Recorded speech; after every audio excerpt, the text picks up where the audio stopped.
listening to the Three Box. All right, so you talk about your friendship, your marriage with George. Yeah. It's pretty much a marriage. I wear the pants. Yeah. Oh, no comment. No. You know when you first started, and you were in the same gym together, and you were growing up and growing together, right? How was George? Like, I want to hear from your perspective, because when George comes on, he's going to give us You want perspective. to hear a funny story? Well, he might tell you a little bit different. Here we go, George. So the way I met George was I just started a couple of months before George, and we're at this place what we call the Shoebox, Maroubra Junction. It was the second place after the Maroubra Surf Life Saving Club. We moved over to this little Shoebox in Maroubra Junction. I got in my car after training. We had a no-gi session. We were sweating, I got in the car, and the road was a bit gravel on the road, and it's a bit slippery. And I went to reverse the car, and all of a sudden I noticed George and his mate who introduced him to jiu-jitsu were there, and I sort of stepped on the brakes, and the car sort of skidded, went shh, and then I see this guy looking at me, squinting his eyes, giving me a dirty look, and he's like, I'm like, Oh, you want something? I said, mate, I'll get you tomorrow. Is it George? Mate. Yeah, George. I stuck my head out and looked. I said, sorry, mate. And I looked at him, and he looked at me and he's squinting still. And then I said, I'll get this guy tomorrow. I didn't really say that, but I said, I'll get this guy tomorrow. And then the next day he turned up to training. I said, hey, bro, let's roll. And I proceeded to give him a flogging. I was giving it to him. Was he big already? Tall? George he'd come off the footy season. He had just finished playing footy and stuff, rugby union. And he was a bit more, he was bigger than what he was. And he's a big guy now, but he was a bit more rounder, And I remember his rashi top being a bit too small. Oh, no. He'll disagree. But listen, this is what I saw. This is my account. Yes, this is, anyway, so we started rolling. And then I realized that George wore glasses. So when he took the glasses off, he's blind as a bat. He can only see, that's why he was squinting at me, and I thought he was giving me a dirty look. I said, man, I'm going to sort this guy out. I'll give him a whooping, And George will tell you some funny stories about him, so I'll let him tell you, right? And, it was funny because that's how we became friends. And then there was another guy, Stuart Cruz, we call him Ghost. He was a white boy, good, really good at jiu-jitsu, amazing jiu-jitsu as well. But young in the head as well. And it was us three always. And we started competing all together. It was always us three competing going everywhere to compete. And we just became good friends from there. And, when it'd be somebody's birthday, George would always buy a shirt, one of the MMA shirts or something like that. And I think he needed friends at the time, but that's another story. Listen, I love the guy. No, but... So that's how and then we also competed against each other. We fought each other in a absolute, it was a Abu Dhabi absolute. I was the lightest guy there. Wow. Yeah, we fought and, I won't tell you what the results, but I'll ask him. But listen, I beat him. That's all that matters. Just tell him that. We did fight, and then we became really good friends from there. And, it just... nature just took its course, and I remember George wanting to originally, he was going to open up another gym before Parramatta with a guy named Jolly Walton, who used to be with us, and now he's SJJA or whatever he's called. And things didn't work out, and George was talking to Bruno as I was coming up the stairs about, oh man, I want to open up Parramatta. And Bruno turned around and goes, Jace wants Parramatta, And he goes, Jace, you want to do Parramatta? I said, yeah, let's go. Look, boom. It happened that quick. Next day, me and him were in Parramatta looking for a spot. Yeah, wow. Yeah, it was all because I was coming upstairs to train, and he told Bruno that, I'm going to look for a place, maybe Parramatta. And Bruno goes, yeah, go to Parramatta. I think you'd like that. And then all of a sudden I walked up and he goes, Jace loves Parramatta. And then George, boom, the rest is history. Nice. Next day we were looking at property. It's It's like the universe on that coming up. Everything happened so quick, man. Yeah. We had to get mats. Daniel Rustovich is an amazing guy. He gave us, he lent the mats until the ones we ordered came in, and everything was just... everything was supposed to happen, so yeah. I understand more now when Jason goes, are you good? Like that question, are you good, means so much. There's so much to that question. 100%. But when I hear that from you, I'm like, yeah. Like, it's just a surface question for me, right? But now, after this discussion, it's like, are you good? It's like, oh, that's a multiple question. That's like a multiple stage question. It's special when I shake your hand, I look at you, you good? Yeah. You good? And it's just the way you answer. I can tell. Yeah, look, I'll tell you a reason why I like I said, when I talk to people, like, it goes back to when I used to do, credit management, I used to call up a lot of customers and chase up money and say, hey, listen, you owe this, that. And I could, just by listening to their voice, their tone, their whatever I'll pay you. I can tell already you're lying to me. Do you understand? I can tell we have a good or a bad day just based on your voice. And I think, like I said, everything has prepped me to be where I am today, where I can actually, when I shake people's hands, I know, that's why I like to shake people's hands. So I know if you're having a good, are you good? And the way you're going, yeah, I'm good. Yeah. I know you're not good. Yeah, man, I'm really good, man. I know you're good. Do you know what I mean? Yeah. Like, it's me listening to your tones by shaking your hands, feeling your grip, your vibe, how you shake my hands, how aggressive it is, or how calm it is, or how your tone of your voice. I learned that just from working phones for many, many years, I have a story with that, actually.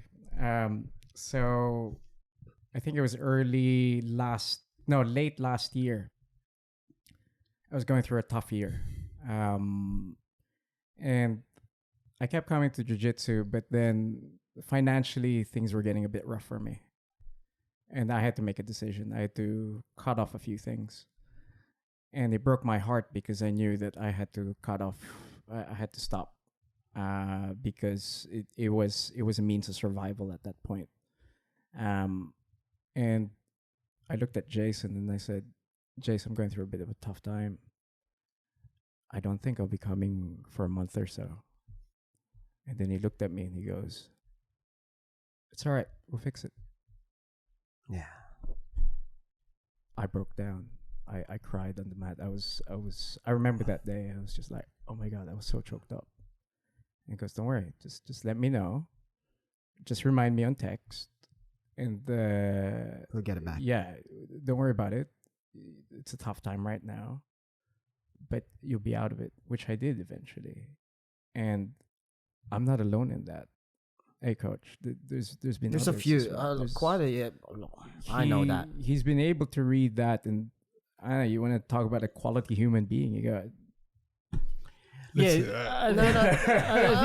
appreciate that. No. I'm mostly when I'm in the gym, right?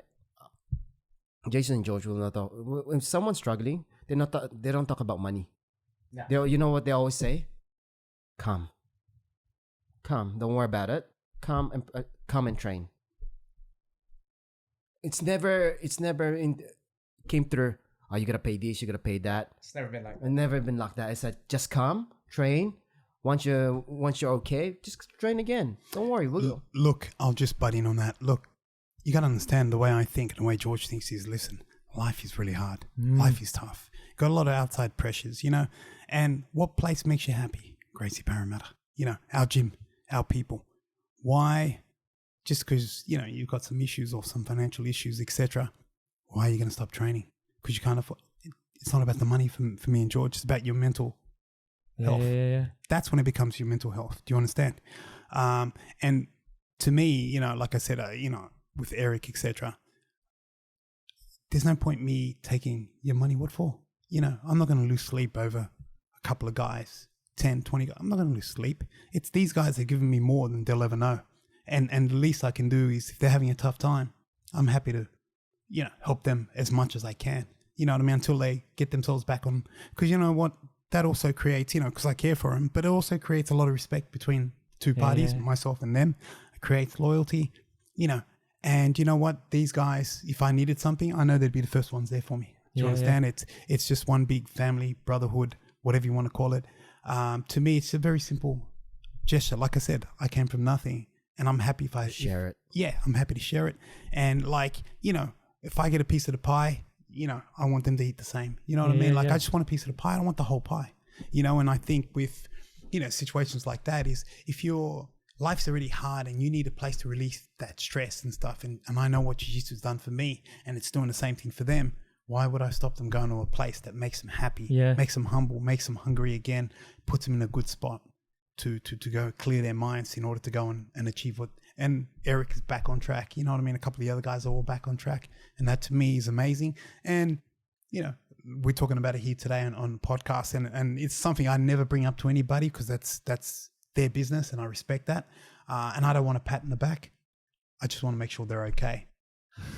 Makes sense. You didn't expect that this year. It's hard to hate you, you know. That's Thanks, man. It's hard to Thanks. hate someone that's so humble, like has so much gratitude, like brings levels everyone up, and doesn't want accolades. They just want everyone to like live their best life. You're happy to be in the You're in happy, the shadow. I'm happy, we're all happy. But you're happy to be in the background. Oh, And man, 100%. it's hard to fault.